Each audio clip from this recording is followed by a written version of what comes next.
the guy who needed redemption as such. The whole Kingslayer thing on the surface was about him being dishonorable, so now he needed to redeem himself because he did this horrible thing when, in fact, killing the king was probably his proudest moment. Jaime didn't need a redemption arc per se. He displayed his bravery and selflessness when he killed the Mad King and was forever dishonored for it. Jaime's story was more about learning to care about people who weren't his immediate family, to grow beyond that Lannister you got mine attitude.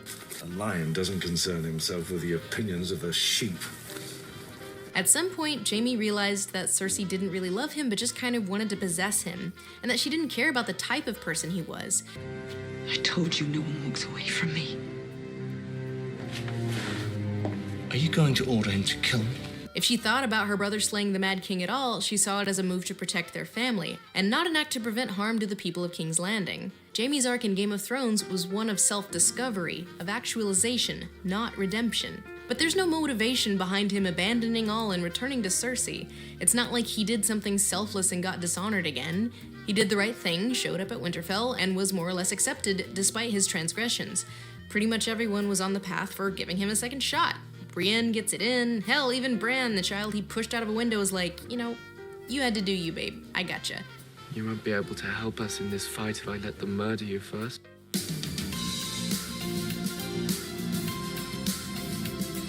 So all this affirmation happens, and then Jaime just kind of leaves. She's hateful. And so am I.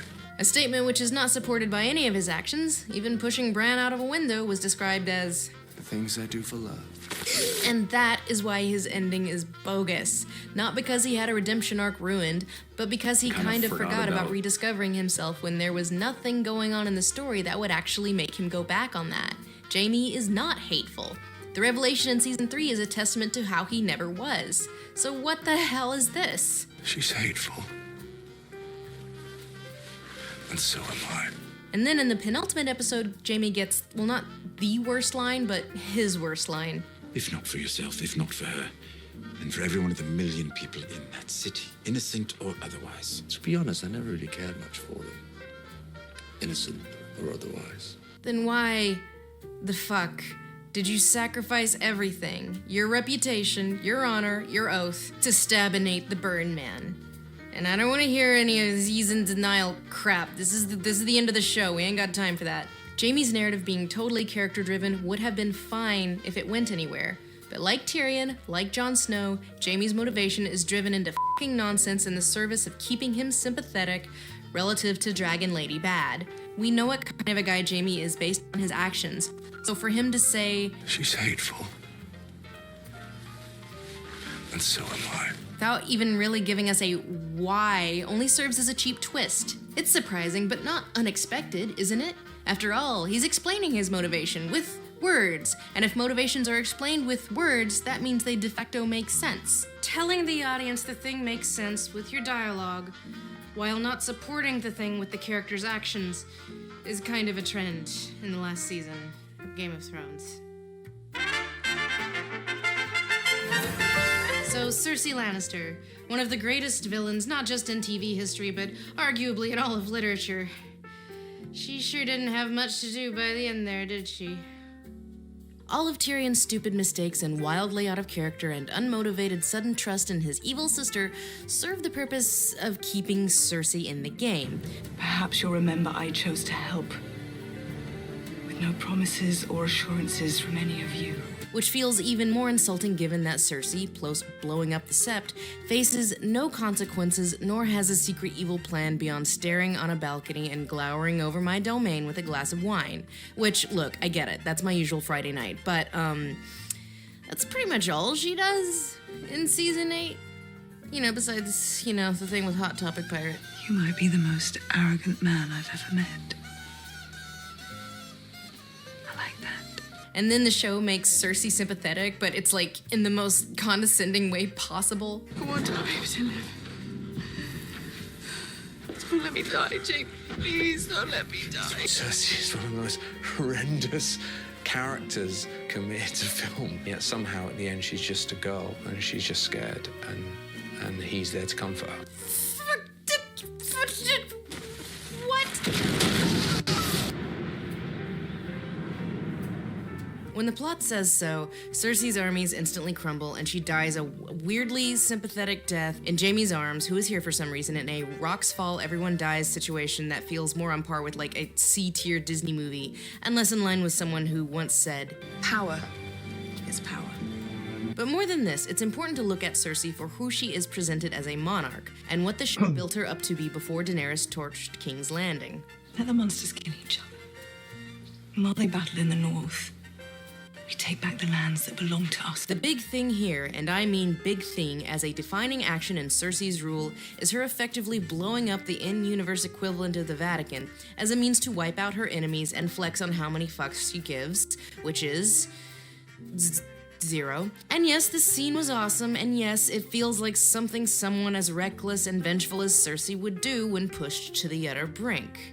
But, prior to season 4, most of the plot of Game of Thrones is centered around the direct consequences of one guy, Ned Stark, getting his head lopped off in what pretty much everyone who wasn't the child who ordered it, even Cersei, felt was a massive dick move. Meanwhile, post-season 6, Cersei not only blew up one of the largest buildings in Westeros and wiped out a decent chunk of the Faith and its leader, but also decimated one of the most powerful, wealthy, and well-liked families in Westeros with a lot of loyal bannermen, and apart from a few stray remarks from other characters, but your sister has done things I was incapable of imagining. this major act of mass violence, we just move on. Nobody cares. There are no consequences for this. She is crowned, and life goes on. The only person opposing her is Dragon Lady, who would have invaded no matter who was on the throne. So let's break this down. Why in God's name would they set up Cersei finally exacting revenge on the faceless masses that threw literal feces on her during her walk of shame and weeding out religious extremism with impunity, only to conveniently forget the internal logic of much smaller scale political issues like Ned Stark's execution causing massive upheaval? Not to mention, again, wasting someone like Lena Headey's talent. I wanted those elephants. Well, here's why. It's because of how Season 8 ends. This one act necessitates that, yes, Cersei would be considered an unparalleled, top-tier, Megatron-grade tyrant. She couldn't have wiped out all of the Faith militant, or even most of them, let alone the countless followers of the Seven in Westeros who would feel understandably very pissed and personally attacked by this maneuver. This is also to say nothing of all the people who saw her as 100% illegitimate or believed that her children were inbred bastards, or who would want revenge on her for what she did to House Tyrell. So these dum-dums wrote a juicy situation which in theory could have led to some of the best acting from one of their most talented players, but the problem here is that it would have revealed her as a tyrant, leading to a situation where literally anyone with a claim to the throne would be looked upon by the people of King's Landing as a liberator. Which leads us to the person who, at least as far as everyone knows, has the best claim to the throne, and wouldn't you know it, has already defined herself as a liberator. So if Dragon Lady shows up riding some dragons like, oh hey, hi, I'm here to liberate y'all, I'm the breaker of chains, love me please, it's fair to say that D&D created a situation where, yeah, actually, that sounds pretty great for the small folk of King's Landing and the vast, vast majority of the nobles who already support her, and pretty much everyone who isn't the Iron Bank of Bravos to whom the Lannisters owe a lot of money. You can count on the Iron Bank's support. As soon as the gold arrives. It's just one of those. They wrote a situation where there's no way Cersei would be able to maintain power after her move with the Sept without being a complete totalitarian who stomps out dissent before it even manifests. She created a situation where she'd have no choice, and she is the personality to relish that sort of thing. I killed your eyes, Barrow. Because it felt good. Like, oh god, yes, revenge please. I live for this, and I remember the face of every peasant who flung shit at me, and I will pull each of their fingernails out myself. And on a related note, like, you really expect me to think that, like, Cersei's gonna, like, be upset that Daenerys is murdering the innocents of King's Landing? After what they did to her, she should be like, well, you go, girl. So the only way to deal with the fallout of Cersei's actions while still barreling full steam ahead to this predetermined ending is to ignore them altogether. The show must maintain that the people of King's Landing and, hell, Greater Westeros are never affected by their monarch and that they don't care. That social trends do not apply to the rabble or the common folk, even though that was a huge chunk of the King's Landing plot for seasons 5 and 6. That yes, the machinations of the powerful do have effect, and that politically savvy nobles like Marjorie Tyrell have sound methods. And this development in later seasons, especially with Cersei, kills me because what set Game of Thrones apart for the first few seasons was how it was so conscious of how said intrigues, be they magical or otherwise, have realistic consequences that affect not only the lives of the major characters, but also the culture of the world itself. Like in Season 7 during the loot train attack, Daenerys recklessly burns all that food from the Reach. That surely should have had some consequences, right? Maybe set off a touch of the old starvation. But like the destruction of the Sept, they wrote a situation that should have had consequences, but didn't. So I'm guessing that the existence of Phaegon creates a situation where it makes perfect sense not only for the people of Westeros to reject Daenerys, but for her own sense of entitlement to make her descent into power obsession make sense, not only based on the situation, but also based on the character that we know. Unfortunately, that is not the situation that these chuckle f***s wrote. So let's deal with Daenerys. Daenerys came to power effectively from nothing, not only because of an important name and some dragons, but because people believed in her. Just once in my life before it's over. I want to know what it's like to serve with pride. You believe in her? With all my heart. A lot of people, problematic writing or no, sacrificed a lot because they believed what she believed. What about those who swore allegiance to you? They'll all come to see you for what you are. I hope I deserve it. You do. And then she went and did some more crimes, and you didn't even see it coming because she's pretty. Don't you feel stupid? Tyrion, Jorah, Jon Snow, all big dum-dums who fell for her not because she was a charismatic, strong-willed leader who was constantly trying to balance her not inconsiderable power with doing the right thing, but because they wanted to get into them panties. I know you love her. I love her too. Not as successfully as you. If your story is purporting to say something, which I assume this is because Drogon is burning the symbolism, it needs to have a basis of knowledge of what it is saying something about. I want to touch on the nature of power since the show is so centered around it. In the end, the show has f*** all to say about power corrupting.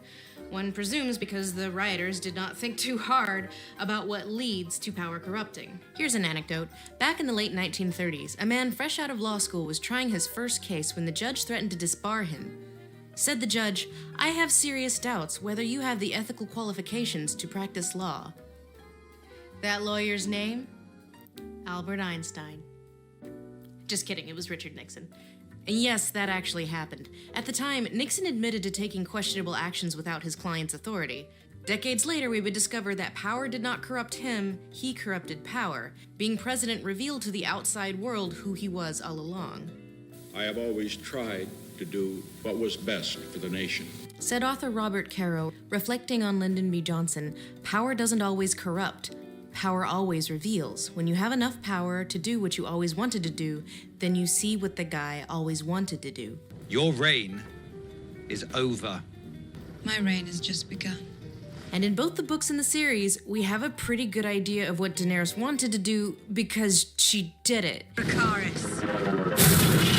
People point to speeches like this, which, I am Daenerys Stormborn of the blood of old Valyria, and I will take what is mine.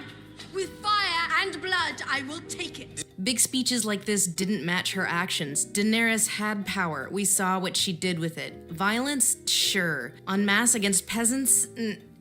No. Daenerys' entire arc deals with the fact that small folk suffer when lords flex military might and her questioning when violence was worth the cost. The main reason she was doing so badly at the invasion initially was because she was trying to be more humane than Aegon the Conqueror. I am not here to be Queen of the Ashes. So she understandably is like, well, maybe I should just Aegon the motherfucker. Enough with the clever plans. I have 3 large dragons. I'm going to fly them to the Red Keep. She wasn't just one of the few people with a modicum of power that was concerned with the plights of the lower classes. That was how she defined herself. Breaker of chains, protector of the innocent. I will not let those I have freed slide back into chains. And this is why I think the whole power corrupts thing is bogus where it pertains to Daenerys. She's had power. She's had it for a long time. If power hasn't revealed the real Daenerys by now, when the f*** will it? After she wins her trillionth battle? No, actually, the slaughter of unarmed civilians is not a logical progression. Varys talks about her coin still being in the air, and it's like... They say every time a Targaryen is born, the gods toss a coin, and the world holds its breath. Really, dude? You know what kind of leader she is. She's demonstrated it over and over, and she's been pretty consistent about when she's been punitive, when she's been inhumane to her enemies, and when she's done the right thing. Until this episode, when she reveals that she's actually Super Hitler, the Hitler that flies. And then she sees the Red Keep. It's in that moment on the walls of King's Landing when she's looking at that symbol of everything that was taken from her, when she makes the decision to make this personal. What? You said it was because she wanted to rule through fear. Let it be fear. You said that in the text that you wrote. You explaining it makes it worse. Now it's a 30 Rock skit. I'll now take questions. Oh no, my period. Let's nuke England! I think we all knew there was no way Daenerys was going to end up getting what she wanted. The first time I read about Phaegon, my visceral reaction was, oh no, this is going to make Daenerys do something stupid. Problem is, ain't no Phaegon in the show. But with regard to the idea that power doesn't corrupt, it reveals, I think you learn what you need to know about the way Daenerys handles power in Season 1. Khal Drogo is ready to do some pillaging because they need resources to go after that Iron Throne, and Dany is okay with it until she sees the human cost. So she pulls a white savior, saves this woman, and is betrayed by this woman because of course she is. I spoke for you. I saved you. Dany doesn't put 2 and 2 together that she is the reason this woman lost everything. So when the woman is insufficiently grateful, she burns her alive and gets 3 dragons out of it. So that Daenerys turns to darkness because the people of Westeros don't fall over themselves in worship is a perfectly logical progression on paper. Problem is they put her in a position where, logically, the people of the North should have been grateful. To the Dragon Queen! The people of King's Landing should have been like, hell yes, thank God, literally anyone but Cersei. But then they keep explaining it like it makes sense what happened. But before she breaks, she's sad that the people of the North prefer Jon Snow, a native of the North. And I guess Dany kind of forgot that despite losing the reach with the Tyrells, she still has the support of the North, the Vale, the Iron Islands, Dorne, and presumably Storm's End now that she's legitimized Gendry. But she decides that she'll never be loved because the people of the North prefer their hometown boy to Dragon Lady. Far more people in Westeros love you than love me. I don't have love here. Sure. What they foreshadowed is Daenerys doing awful things when she thought she had a good reason for doing them. No reason. She was ruthless, sure, and she made some bad decisions, but she never surrounded herself with yes-men, the main hallmark of a corrupt leader, instead seeking out dissent from her advisors and actually listening to them, even when they were giving her shit garbage advice. Tyrion. Cersei thinks the army of the dead is nothing but a story, made up by wet nurses to frighten children. What if we prove her wrong? But defenders of the show insist that Daenerys was meaningfully different as a ruler from anyone else, because the framing said so. See? Tyrion make a sad face, because suddenly we're concerned with the cost of war, because fire as a battle strategy is immoral now. I guess. 5 seasons? How much of this show has happened while I was, putting it off because I meant to read the books? Should I read the books? Leave a comment in the description of Lindsay's video.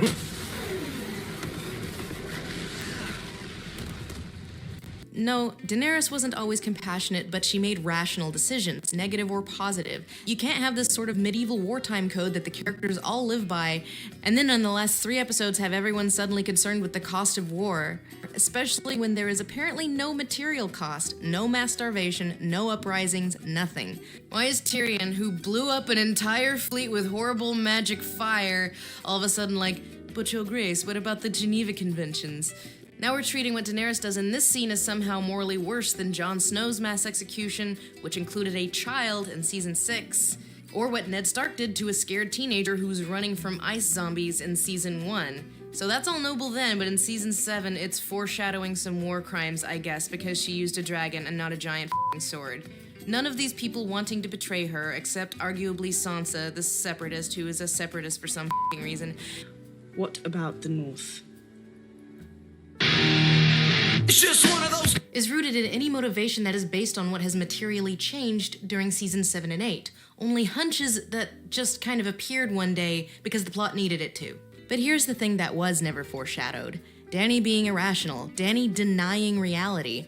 If someone said, here is why, never once did she go, no, that is very clearly X. You buried the lead too deeply. This was just not the character you wrote. In the end, it's not just cynical, it's meaningless. It's one big reason why the ending left people feeling so hollow. It doesn't say anything about the nature of power and the descent into corruption and cruelty, just that some people's genes are a time bomb.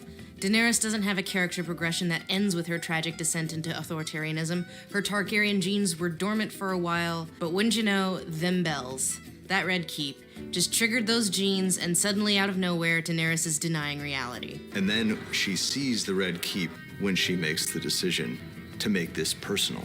And I've seen countless reinterpretations of this episode where people try to make it make sense, to make her rampage a little more in character and justified and motivated.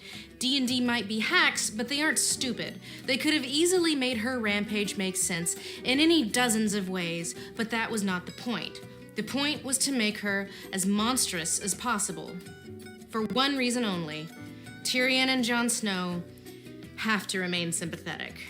Daenerys' murder has to be seen as totally morally justified, even though having a victim of physical and sexual abuse rise to great power only to be lured into a false sense of security and murdered by the man she loves in a moment of physical intimacy.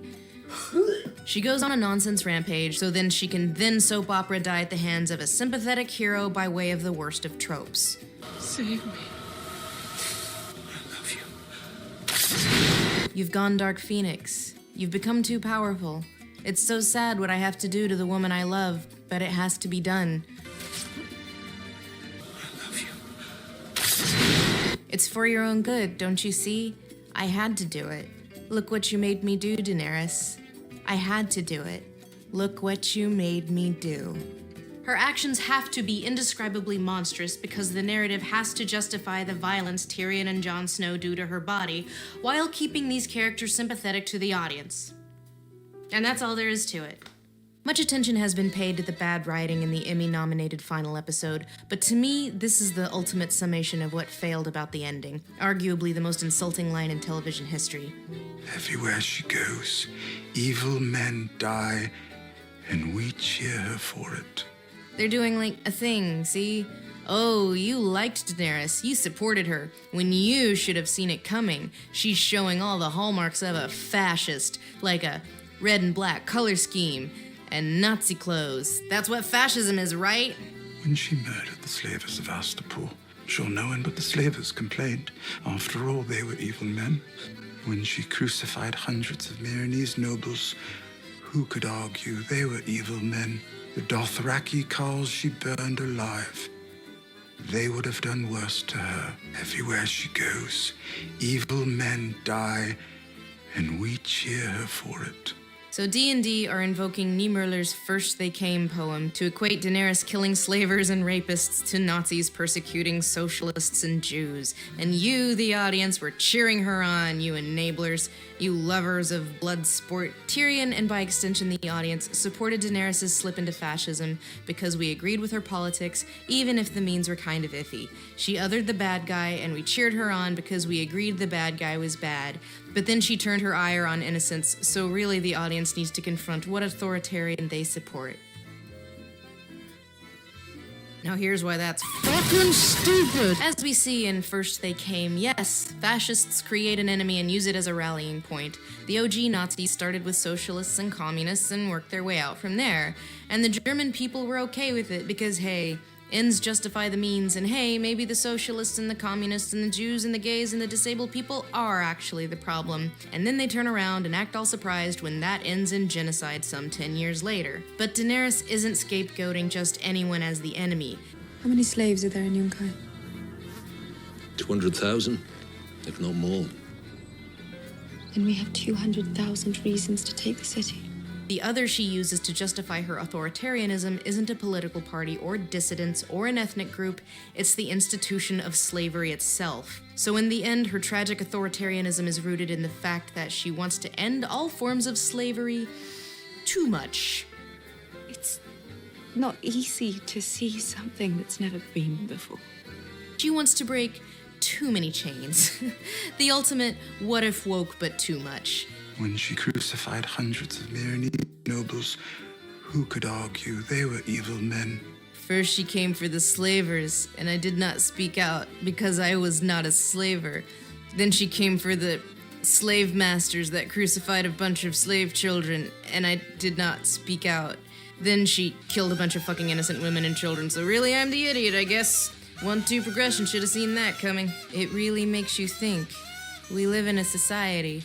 Everywhere she goes, evil men die, and we cheer her for it. Like, hey assholes, first they came as a poem about Gentile complacency during the fucking Holocaust. You can't make an argument about Daenerys' methods being cruel or unusual when she's more or less been on the level with every other marginally decent leader in this universe. Sansa feeds her enemy to his own dogs. Jon hangs all of the insurrectionists, including a child, heads on spikes. Wow, it's a thing in this universe. Put their heads on spikes outside the stables as a warning. Arya murdering an entire house and then baking them into pies and then feeding them to their father, but... They weren't easy to carve. Execution by dragon is a bridge too far. It's effectively calling the audience hypocrites when you hold your own damn characters to a weird double standard. Daenerys, who spent more or less the entire series having discussions on her political aims versus the ethics of her means, is the one we really need to look into our hearts and be like, wow, I guess her reacting coldly when her abusive brother does something stupid she knows will get him killed was a warning sign. Even when you look back to season 1, when Khal Drogo gives the Golden Crown to Viserys and her reaction on watching her brother's head melted off, there is something kind of chilling about the way that Dany has responded to the death of her enemies. Wow. We live in a society. It really makes you think. But if we're following the worst case scenario of fascism that ends in genocide, then the worst case scenario for Daenerys is what happens in season 4. The indiscriminate crucifixion of her enemies, the wise masters of Meereen, some of whom were complicit in crucifying slave children, some of whom were not. Genocide against the randos of King's Landing for absolutely no reason doesn't follow any meaningful progression of fascism or authoritarianism. So Tyrion, it really makes you think in the audience because they considered her enemies acceptable targets only to be shocked when she slaughters innocents isn't just insulting, it's meaningless. If you read the script for the final episode, The Iron Throne, which leaked when Emmy voting started, the moment where Tyrion throws down his Hand of the Queen pin is paired with the script direction, if this is liberation, he doesn't believe in liberation theology. Which is so revealing with regard to the point that these guys were going for. Why did people follow Daenerys? Was it just because she was powerful, or because they wanted it in her panties?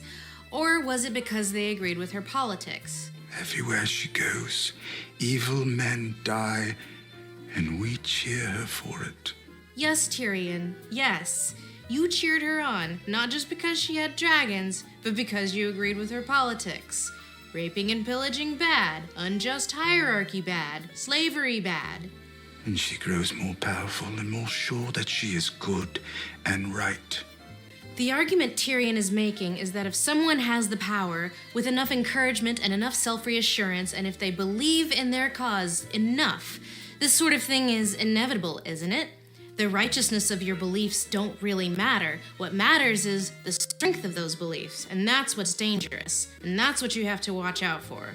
And that is why good King Bran is good. That is why the best ruler is someone who doesn't really want it. Bran has no politics. Bran believes in nothing. Impartiality and emotionlessness are the qualities of a fine leader, because Dragon Lady believed in herself and building a better world too much, and women are just too emotional to lead, which is why the only good woman leader is the one who's been sapped of her humanity. Believing in a righteous cause turns dangerous if you believe in it too hard. And really, in the year of our Lord 2019, does that add anything of value?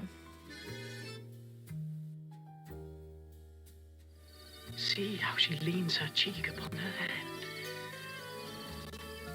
Oh, that I were a glove upon that hand, that I might touch that cheek.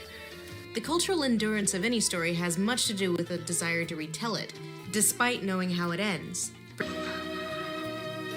They'll rust and let me die.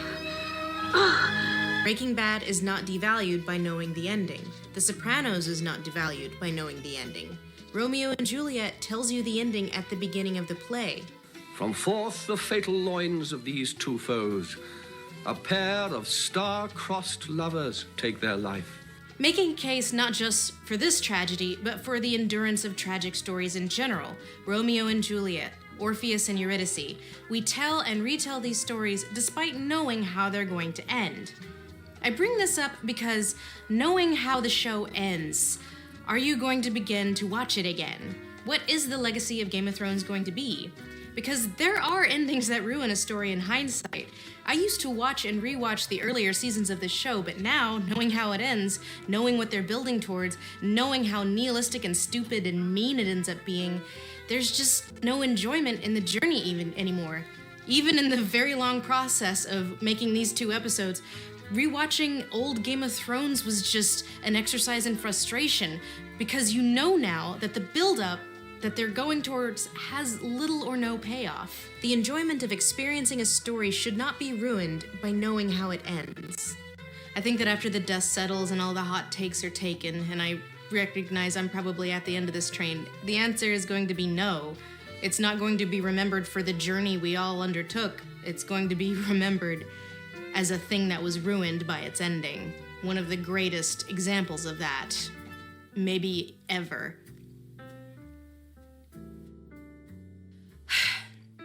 Well, this is kind of a downer ending. I'll take off the Cinnamon Toast Crunch. So there's one thing that I feel has kind of gone underreported, and that is the nature of the backlash. And I feel like there's kind of a false equivalency comparing it to other backlashes in recent memory, like, Star Wars. Because in this case, most of the ire kind of remained where it was deserved. In this case, the showrunners who wielded absolute power against the wishes of the author they were adapting, and even the network that was funding them.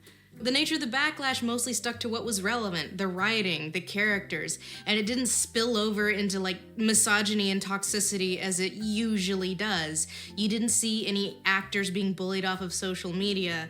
But I point this out because the backlash wasn't completely negative. A lot of people who were disappointed with the way the show ended wanted to make it clear that they really did care about the show, and they didn't blame the cast or crew, or especially the actors, who tend to be the people that bear the brunt of backlash. So there was a Reddit user named El Ilaria who decided to start a fundraiser for Emilia Clarke's charity. Since earlier this year, Emilia Clarke came out about having 2 brain aneurysms and nearly dying during the earlier seasons of Game of Thrones. And a bunch of Reddit users, most of whom were in the crowd that was really disappointed with the way the show ended, came together and had a big fundraiser for Emilia Clarke's charity, Same You.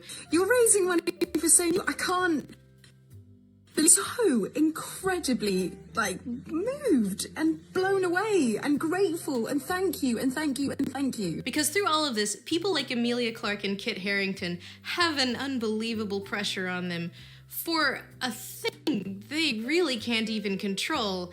I think it's pretty obvious that Emilia Clarke was not thrilled with the way things ended. Best season ever!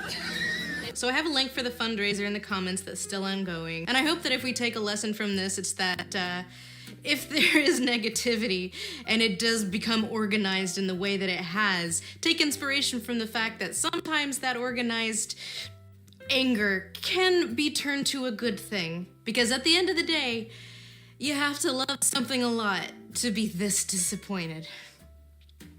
Who let the dogs out? Who let the dogs out? Who let the dogs out? I'm not a knight. You're a talker. This needs talkers.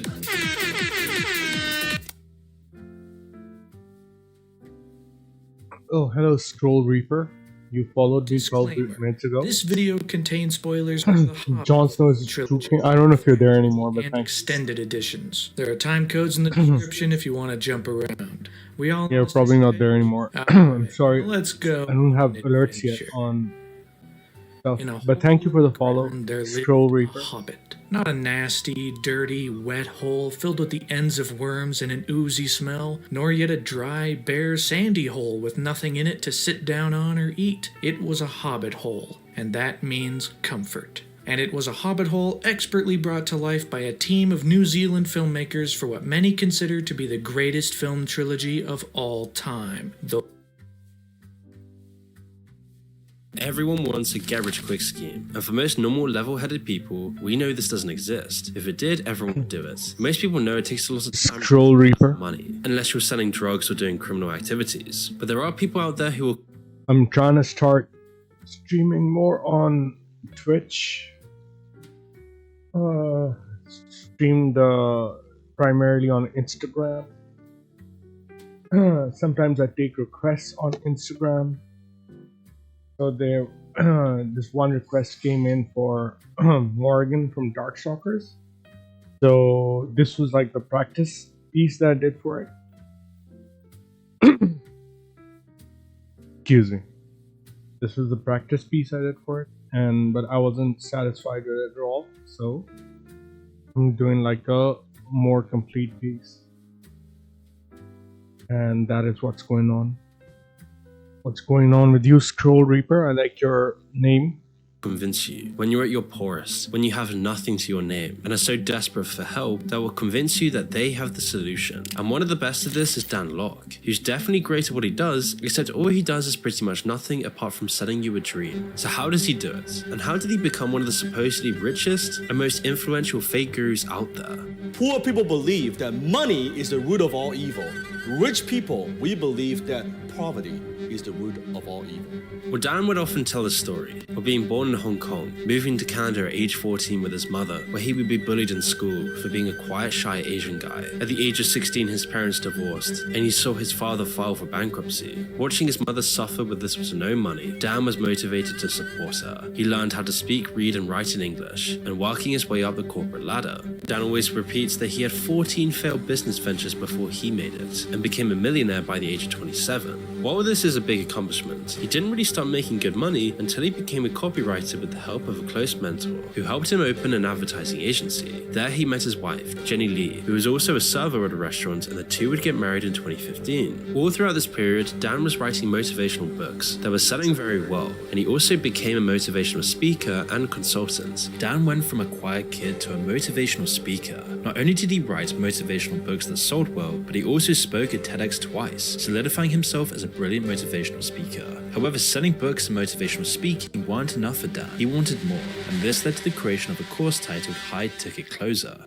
You might have come across the concept of high-ticket closing and thought it could be a solid career move. It's tempting, especially with those promises of those major commissions that come with selling big-ticket items. The truth is, it's a fake quick hustle and get-rich-quick scheme. What high-ticket closing really is working for fake gurus trying to convince people to buy their $10,000 courses of surface-level knowledge that they really shouldn't be buying. It's about the equivalent of being a professional scammer rather than a career. The legitimate high-ticket sales career is in the technology industry, aka tech sales. In this field, you sell expensive technology products to businesses to help them improve their operations and make more money. You can start on this real attainable entry-level career path through a company called Course Careers. And hey, in today's world, most of these remote closing jobs are becoming the norm, giving you the flexibility to work from home or anywhere. Oh my god, it's an ad. That means teacher or $5. What they didn't know was they were going to be buying. Instead of speaking to a crowd at his own cost, people paid him, hoping to attain the same success he had. He plays on the dreams and desperation of people willing to do whatever they needed to keep their heads above water. And with a few cleverly twisted words, he made it seem like his course wouldn't fail those who paid for it, and convinced them to fork over $4,000. What they didn't know was they were going to be buying into a cult. While Locke may deny it, much of what he practices in his courses is very cult-like. While his employees and students don't worship a religious figurehead, they do seem to view Dan man almost like a god amongst men. It's almost made worse by the fact that he makes everyone refer to him as Shifu. Your dog threw up, so you had to step away. I'm sorry for your dog. I hope your dog's okay. He frequently proclaims that he will be his students' lifelong teacher and lead them to success, saying that calling him Shifu meant they were bonded for life. He's like, listen, if you call me Shifu, mean it. It means we'll be bonded forever. You want to make Shifu happy, don't you? How he portrays himself and promotes a love of money has a massive psychological effect on his followers and students. For example, take this instance from CoffeeZilla's interview with a former Locke student. Garrett, the student in question, mentions a conference he attended where Locke asked everyone to stand up. He said, I want you to imagine that you're standing on the edge of the cliff. Shifu appears over your shoulder, and he says, I want you to jump. How many of you would jump? According to him, a few students said they would jump because they trusted Shifu. The blind trust people like this have in Dan Locke is kind of terrifying, but the cult-like behavior doesn't even end here. The courses themselves are where Locke has truly dug his claws into his poor students and seems to have taken his teacher for life mentality quite seriously. As soon as you've finished one course, you're upsold on the next one and the next. Each is more expensive, less high quality than the last, but people still pay for them because they want to please their Shifu and believe that if they do all he has told them to, they will become millionaires, that they will be just as successful as he is. He even goes so far as to imply that he's going to hire people who are not then so subtly encouraged to purchase his next course as a way to guarantee. Did you miss what I said to you? Only to I then said, tell them they won't be I getting told you what I'm doing, This is what tipped me over. and I said I like your name. This guy's basically like, yeah, I want to hire you. He's like, oh, so have you joined the Closer in Black program? And he basically shamed me into doing this thing. January comes around. He's like, yeah, I decided against it. I'm not going to hire you on. It almost seems to be a ploy used to get those who are more suspicious of his programs to keep going. One of the worst parts about this codependent relationship that many of Locke's students have formed with him is that many of them are starving, don't have jobs, or have gotten themselves into massive amounts of debt and can no longer afford to pay for the courses, and his employees will encourage them to take out more loans. Those who have managed to shatter the reality he's painted for them often don't speak out about what he has done, either because they're too embarrassed to admit they fell for a scam, or because when they do, Locke tries to silence them. According to CoffeeZilla, one of the things It's all good. Scroll Reaper. Locke was a story he heard about a teacher who tried to expose Locke. I talked to, like, for example, a teacher who put in like $25,000. I was actually about to end stream. Nothing to show for it. I know. I'll wait till the end of this video. Of pressuring, and then anytime anyone would complain, he would try to silence them. So she created. IG suppressed you. No, IG didn't suppress me. And then it hadn't worked for her and I many said others. that. So Locke responded by suing her. I said that I streamed primarily on Instagram, and I'm giving Twitch a shot now. I gave it a shot like a while ago, but I'm giving it a shot now. And on Instagram, take requests sometimes, and there was a request for Morrigan from Darkstalkers. So this was the practice piece, and this is the final piece, and that is what's going on. Can you hear me okay? Attempt to shut her up. Stories like this and the fact that Locke has no issue taking advantage of vulnerable people despite his background caused CoffeeZilla to refer to him as the reverse Robin Hood. Although it does seem like the consequences of his actions started catching up with him, as people began to notice that Locke never revealed how he makes money to his viewers. A writer on Medium, Hanin Abufa, talks about how all the people know that he has multiple streams of income from multiple businesses, and this is how he affords his luxurious lifestyle. And yet the only thing he ever mentions is copywriting, and as far as she is aware, there are no millionaire copywriters. How he makes his millions is not the only thing he's lied about either. In 2020, it came out that Locke didn't actually own the $35 million home he had claimed. The house was actually only valued at $13 million. And not only was Locke renting it out, but he had failed to pay his landlord. Locke alleged that he was terminating his tenancy because of numerous deficiencies discovered by home inspection, including heating and plumbing. And so of course the landlord commenced a home inspection of his own and discovered that there were absolutely no deficiencies that would render the rental property unfit for habitation, as he had claimed. After Locke left the house, Morgan does really well on Twitter also.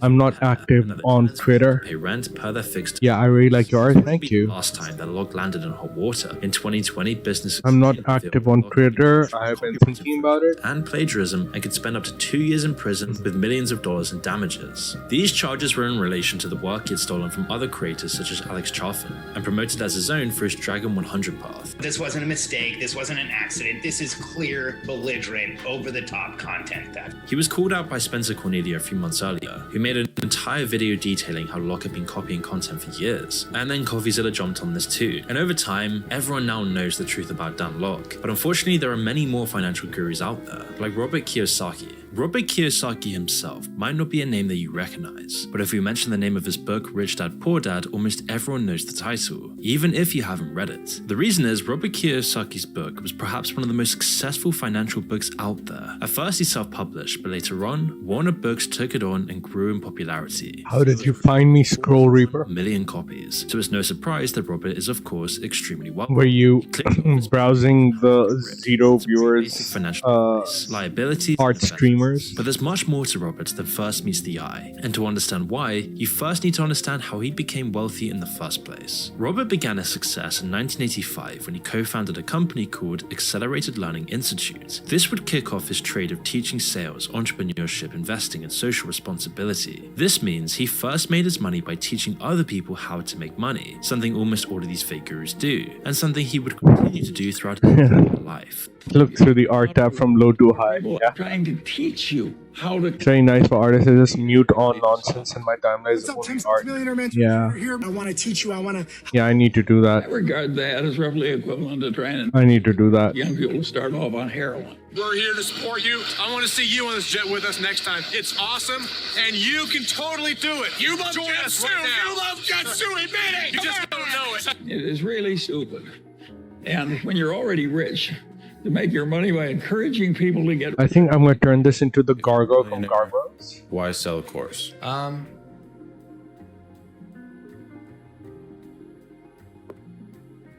Then there are people on the TV, and they say, I have this book that will teach you how to make 300% a year. The Millionaire Booklet's going to give you 8 steps, and guess what? And all you have to do is pay for shipping. First, you're going to pay shipping and handling.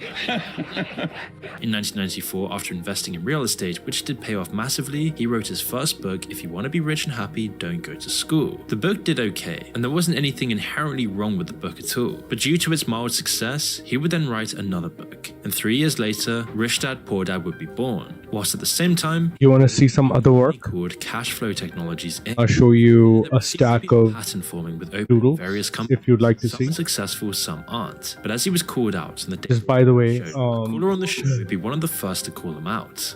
You see this here, right? Kiyosaki. That's me. It's a scam book. And over here, scam book. you see this work over here. Which is a scam, multi-level marketing. That's all work going on behind me. That's all my work. People to buy his book. Although the companies Roberts owned aren't his only source of income, he's not only earning royalties from his book, but also from about 7,000 investment properties which establish about $1 million a month as passive income. Seemingly on the surface, there doesn't seem to be anything wrong with this guy. He gives fairly basic financial advice. This is an ex-girlfriend. Seems like a generally successful guy. What's the problem? Well, according to an expose from the College Investor, this is, let's just say, it's a coloring book page. They showed specifically how I made this drawing and I took photocopies of it, and when I hang out with people who can't draw, I'll just give them these photocopies and they can color them in. Not only did Robert drag the company his name was attached to through the mud for unethical practices, but he failed to preach to. In August 2012, this is company Rich Global New Metal Link because the courts ordered a payment of about $24 million to Learning Annex. Ironically, Rich Global LLC. This is also an ex-girlfriend. The problem was that Rich Global LLC agreed to pay a percentage of his profits when he spoke at public engagements promoting his book, but Learning Annex never received said profit percentages and was forced to take the legal route to settle. Robert declared bankruptcy and closed the books on that company, leaving the employees jobless. And it seems that while Robert's pockets were aligned with silver and gold and personal capacity, the fact is that those under his leadership would only be considered his pawns while he had use for them. Had he honored his agreements with Learning Annex, Rich Global LLC might have still been Rich Global instead of another bankrupt business under Robert's belt. Quote, even though his advice may sound good, be an owner and cash flow investments, etc., the fact that he or his business didn't maintain solid financial health is just sad. For years, he's been called out as a quote fake guru and somebody who actually gives bad financial advice. Even the company he allegedly started is in question. According to a Forbes article, even the book that made him famous has its issues. No one has ever proven that Rich Dad, the man I won't bore you too much, I'll show you just a few. Advice for wealthy living ever actually existed, nor has anyone ever documented any vast reserves of wealth earned by Kiyosaki prior to the publication of Rich Dad Poor Dad in 1997. them. Yet when the word scam comes up, I actually do this on a Twitch stream about 2-3 years ago when I first tried out Twitch. Today we know it's different. And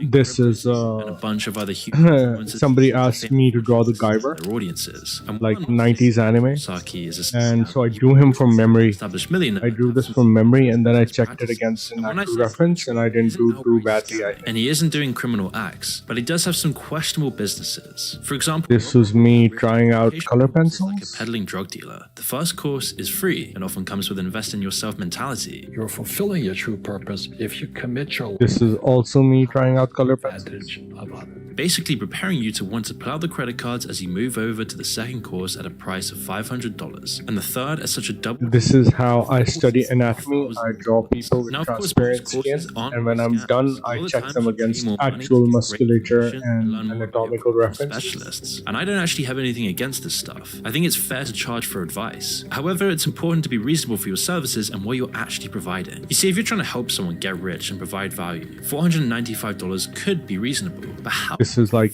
based on a quote. The quote is by Gene Roddenberry, and the quote goes, Furthermore, "Man is half animal, half God, raised by the with his feet in the mud and his head in the stars." and why they're so hated. Even Grant Cardone came for Robert Kiyosaki. This is what happens when you eat too much broccoli. With Cardone's work, Cardone shot back calling out Kiyosaki's rich dad This was just a practice thing. I don't know why. ever actually exist. He explained that he wasn't sure Kiyosaki even wrote the book himself. Just do more of what you say, dude. Why don't you? This was me. I made a drawing based on the silly children's character over here. Shoved down your neck. It's like a garbage queen, Of course, if but like she's not this cool. I made her cool. you would feel it is the next. And but we made some DIY screen tones that we wanted to try out. So this was what we got. Worse yet, the devil is in the details. With some courses that are on offer for $99, they'll eagerly be bought. And before I'll bug you with your more next 6-month contract because you didn't read the fine print. Now, Robert is clever enough to keep the safety of a 1-month money-back guarantee, but most can't get a response within that month, so the guarantee falls away anyway, leaving a 6-month commitment added to an already stressed-out budget. Much like Dan Locke, Robert knows his audience and preys on the desperate and hopeful with these courses that pan out to be nothing more than motivational hype mixed with sales or financial tips. Then there's multi-level marketing, which is another more complicated name for a pyramid scheme. Thank you. According to Robert Kiyosaki, a pyramid scheme isn't bad. Professionally, I've worked as an art director, like a consultant in video games, animation, Even has a apps, word for them, calling it network and instead. I'm a specialized digital illustrator, as you can see by this fish behind my head right now. Sound business choice. Fish creature. So we're talking about a But this is what I actually like doing. And this starts to make sense when he's at the top of most of these. There's like a 5 to 220-second delay. Yeah, there Pyramid is. scheme linked to many This is true. fraudulent How could you tell? For the most part, people know this to be one of the get-rich-quick schemes. In fact, CoffeeZilla is one of those who exposed and There's at least like a 10-second delay that are built into the stream anyway. Job at So McDonald's, you're that's making okay. more than 90% of Amway employees. Robert too was involved with this company, and although he has since parted ways with Amway, he still made millions from the MOM. Robert talks about his cash flow. Is there delay between the audio and Stands for the video? S stands for self. Is the audio in sync with the video that's playing over here? B stands for big business, 500 employees. Is that the kind of delay you're talking about, or the delay between the? Oh, you're talking about the delay between chat and MOM is a B, but everyone else when you type something and when it appears and the explanation is on screen over here.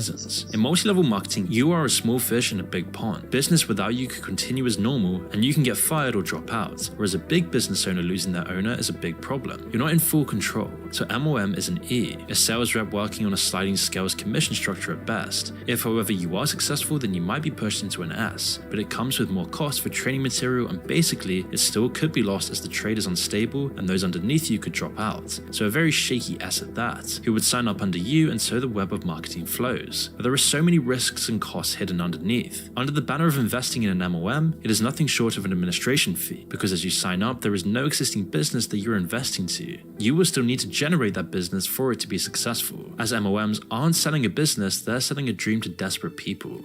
In 2007, Robert was encouraging everyone to invest in real estate, just before the housing crash happened in 2008. And they'll be actually talking about a real estate deal that we have done where we got an infinite return. From a financial perspective, it seems like Robert didn't do his homework. And while the market may be unpredictable, perhaps you shouldn't be advising such a huge risk in an area of such instability. And now today, he goes on podcasts talking about how he's happy to be billions in debt and how all successful people are. I'm $1 billion in debt. You're $1 billion in debt.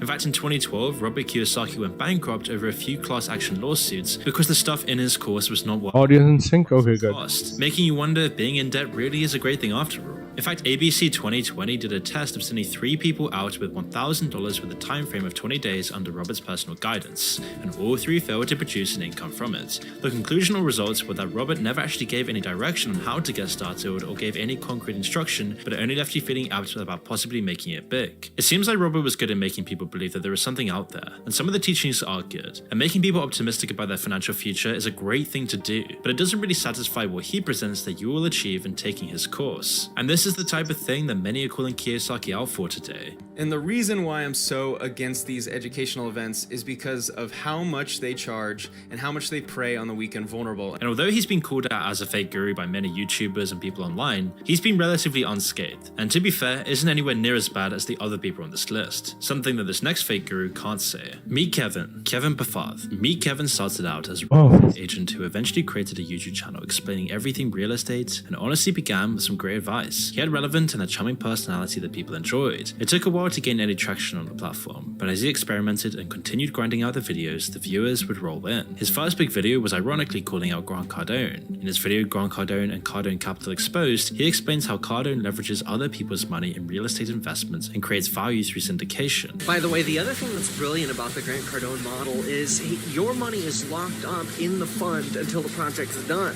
That's great because Grant can really plan out his leverage on that deal you invested in. Take that leverage we talked about, use it in other deals. Not only that, but Cardone also provides tips and insights for individuals looking to start their own real estate investing, highlighting the importance of understanding market dynamics, investment strategies, and how to gain equity through. Where are you from? What do you do? It sticks to base. Scroll Reaper. Now, this video received over 1 million views, and while most of his other videos were receiving below 10k views, this did give his channel the traction it needed, and Meet Kevin would even admit that he used Grant Cardone's name as a way to get famous, which is a normal strategy on social media, and it worked, so he began to settle into a niche. But the rest of his videos over the following years would usually center around real estate, something he has a lot of experience with. You see, most of his background was in the real estate business, and he even admits this. To me, real estate's freaking easy because I look at this stuff and I go, I know what to do. Stocks, I don't know.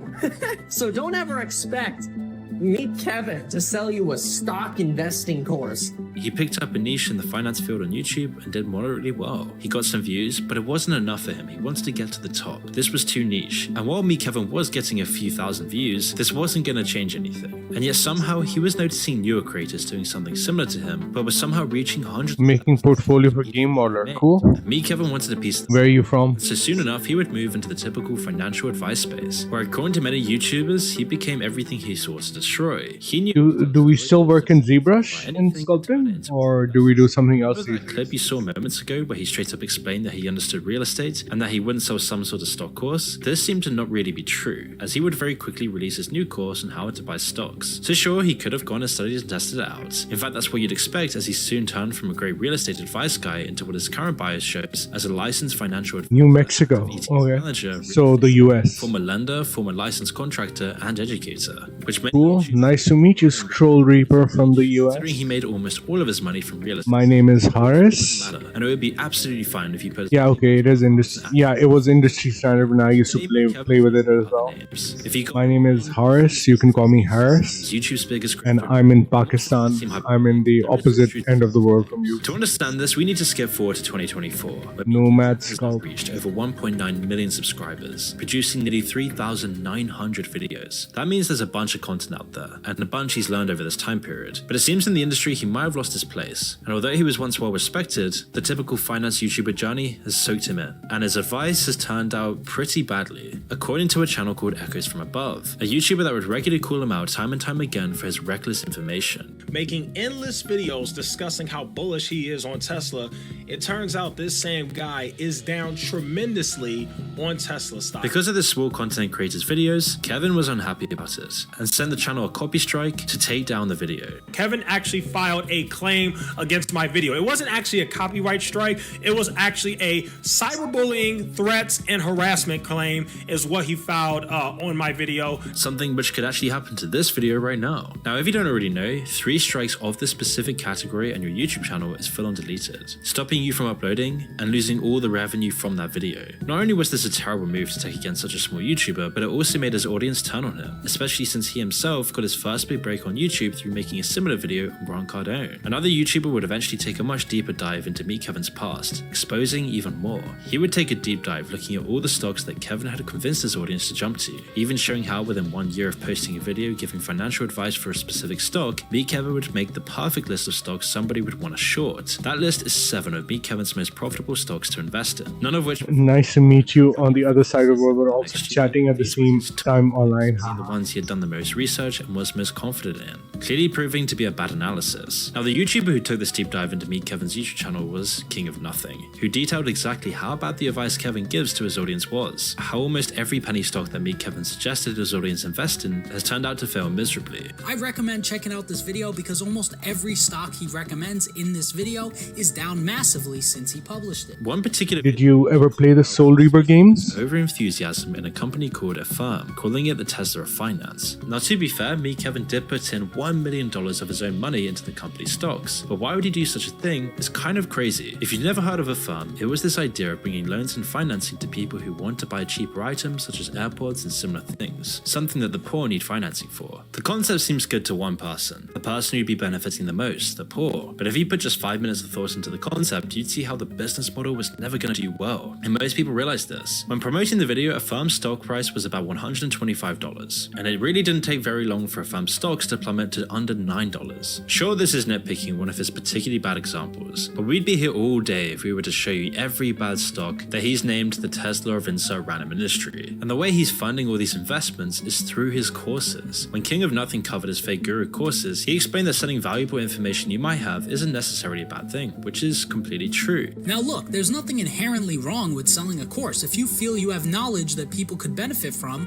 and there's potential for a high return on investment into that knowledge, it makes sense to sell a course. Of course you can sell expensive courses on specific knowledge. Hello Art by Tai, how are you? This knowledge is really valuable. If you can't find this anywhere else, then yes, you can pay more for that course. But almost every one of Meet Kevin's courses— Oh cool, there are emotes there. Cool. I like this emote where there's alongside Grant Cardone. I'm not too cool with the emotes, I don't understand them too much. Dude shakes, I like that emote. Made the confident claim— Soul Reaver, Holy, yeah, a long time ago. Yeah, so I was just thinking that maybe that's where you got your name from, Scroll Reaver. Just 4 days later, but then plummet 80%. Something we— Art by Tai, I was actually about to stop streaming. Kevin would even release his own ETF soon, but it's nice to have you here. Yeah, compared to the rest, he doesn't seem as bad. But one shocking claim was that when Meet Kevin tried to be the governor of California, residents— I'm making use of the system, applying for— I'm working slowly on this in which Kevin allegedly abused Morgan piece. According to multiple YouTubers, stole from the state of California after the loan was also forgiven. But again, this guy on the YouTube— oh yeah. And many things he's— Wait, are we at Tai Lopez already? Shit. Well, people will— No, we're not. Meet Kevin would even release his own ETF, which of course performed pretty poorly. Yeah, compared to the rest, he doesn't seem as bad. But one shocking claim was that when Meet Kevin tried to be the governor of California, residents would call out his— Soul Eater? Where's the Soul Eater from? Soul Eater wasn't that— and allegedly abused the system. Multiple YouTubers stole from the state of California. The loan was also forgiven. The again, fake doesn't seem as bad killer that Eddie Brock was chasing in but I can't prove the Venom origin story. Line have accused him of running an illegal pump and dump in his Discord, but this can't really be proven, and so I wouldn't claim that this is true. But thankfully today he's pivoting towards more politics, making fewer and fewer finance videos than he did before. But one man you really need to know about is Timothy Sykes. Timothy Sykes has told a few contrasting stories about how he got involved in the stock trading industry, but it's widely known within his fan base that he started when he was in high school. After suffering a tennis injury, Sykes had a lot of free time on his hands. Sitting around with nothing to do, his interest was piqued by the hype surrounding the stock market and investors' excitement, so he decided to take the $12,415 that he had been gifted at his bar mitzvah and invested it into day trading. He lost money at first, but soon he noticed patterns and his money began to increase, and by the time he went to university, university, he'd apparently earned $6 million. But unfortunately, it appears that this stroke of luck was his only genuine success. After graduating with a bachelor's degree in philosophy in 2003, he founded a hedge fund named Cilantro Fund Management in the same year. Operating from an apartment in Connecticut listed under his stepfather's name, Skies never handled anything more than the money entrusted to him. Thank you for the follow, Art by Ty. Because after 3 years, Cilantro was shut down. Soul Eater is an anime? Tell me about it. He wouldn't let his failures stop him. And Ty Lopez, because he's not here yet. Ordinary investors understand the mechanism. I'm so glad Vail on his I'm rich, get rich like me, grade $1,000 and feature scam is over. That it was quote a new one every day, man. Microstock hedge fund in the country, according to Barclays. As Art by Ty. What do you do? Tell us about yourself. Was when it came out that he wasn't talking about the giant Barclays bank, he was talking about another Barclays, a small company based in Iowa. Given that Skies claims to have grown up in a middle-class family, you'd think that a failure like this would make a comeback impossible. But the thing is, his family... I think Ty Lopez is in this video. Have an incredibly... The hair in my garage. Hair in my garage. Grandson of Rudolph Libby, the founder of the up in the Hollywood Hills. Skies Libby Jewelers, which eventually... But you know what I like more than my cars? Knowledge. It seems very probable that his parents helped him get back on his feet after his initial failure. However, even if they did help him, his failures wouldn't stop there. He would then go on to found a second hedge fund. And when that was shut down, he decided it was time to become an author and write an American hedge fund, How I Made $2 Million as a Stock Operator and Created a Hedge Fund. While the book's rating doesn't fall below a 4-star rating on most sites, people don't have the highest opinion, with many claiming that it was pretty braggy, and that he often blamed the limits of the Securities and Exchange Commission for his failures. An article in Medium described the self-published book as, quote, an unreadable fantasy account of make-believe money and phony success. Many people would find it difficult, if not impossible, to preach about achieving success while standing atop a mountain of failures. You do airbrush? You're just lurking because you don't want to stream tonight? You stream regularly? And prey to his schemes. Similar to Let's check you out. Scroll Reaper, do you stream as well? Do you guys have links? Different backgrounds. You can feel free to drop links. Doesn't matter how much money or how little money you have. It's putting in the time to study, putting in the time to learn. I mean your links, not just random links. With this terrible advice that essentially taints the advice altogether. For me, I want to actually utilize all different kinds of companies and stocks in the stock market to get me richer. Pump and dumps and penny stocks have worked the best for me and my top millionaire students. But as his book started to sell and he told the dream of how to make more money, he would appear on shows like Below Deck and Wall Street Warriors. And young aspiring traders who saw how he was living began to idolize him as a god. The 2006 article that placed him on a 30 under 30 list of promising investors gave Sykes the platform he needed to become a stock guru without ever actually proving his trading skills. And the funny thing is that the magazine editor that put him on 30 under 30 revealed that he... Dang, that's so cool. Walter White you were making last like 3 days ago, my friend. Art by Ty. 90% of traders lose money. I'm giving you a follow. DVDs, okay? These DVDs are meant to make you a successful trader. This is Penny Stocking. This is the original DVD of mine.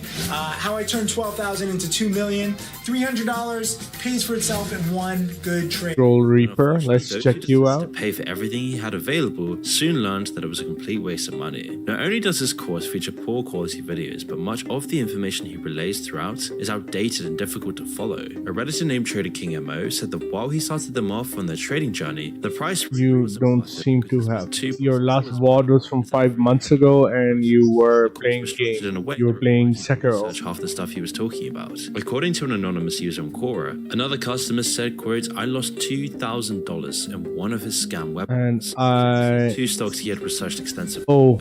Twitter is blocked in my country, so I won't be able to see your Twitter links. Immediately. So I bought the next morning with a 25% stop loss, and the stocks took a nosedive immediately. This guy's a scam artist, and he is probably making more money from conning people into his sales pitch than he is from trading penny stocks. This is probably why he is so rich. Expensive lesson learned, end quotes. But these aren't the only ones. Meisters and Weapons.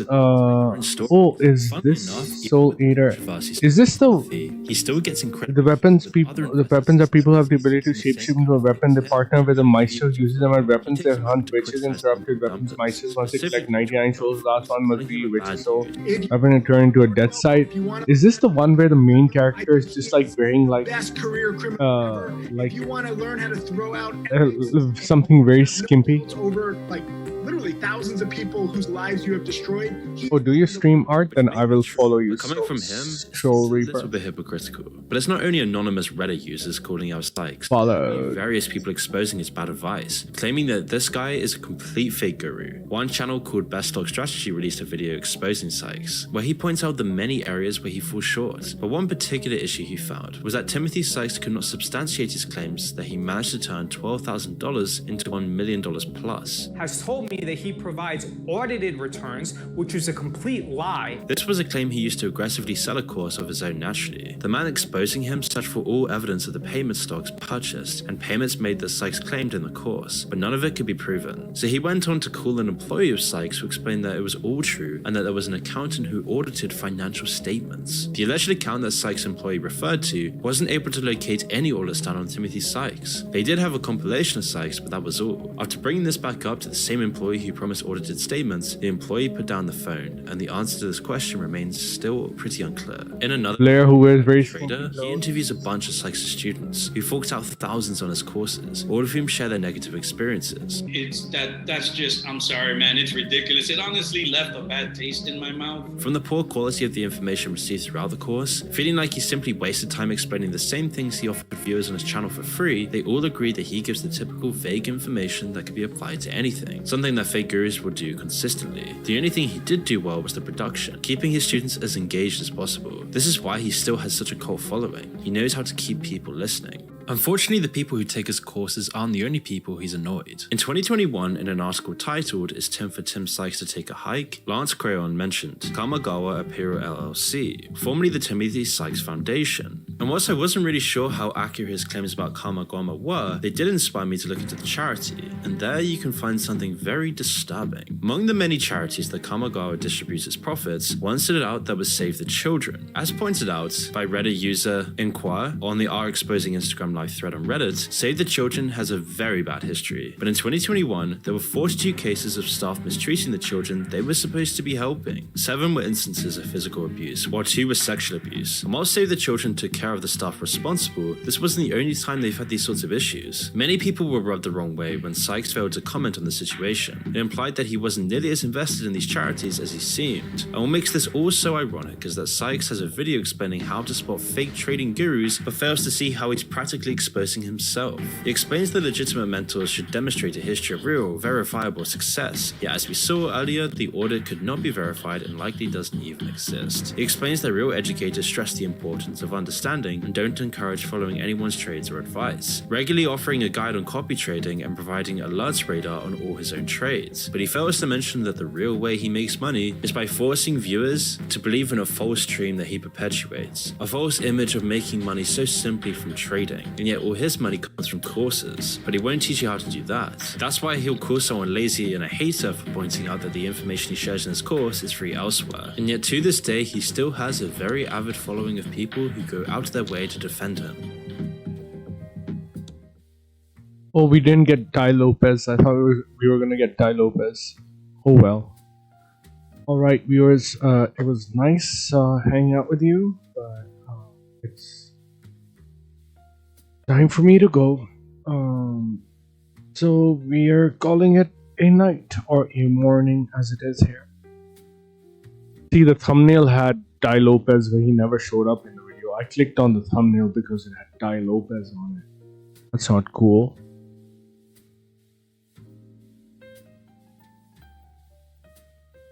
Anyway, really gets on my nerves when someone is criticized.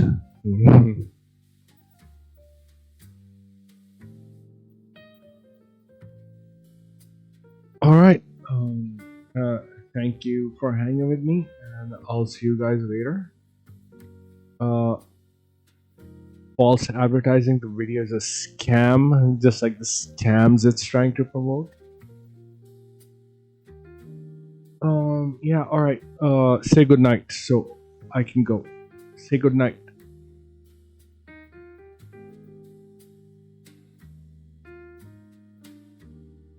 Thank you for hanging with me, Scroll Reaper.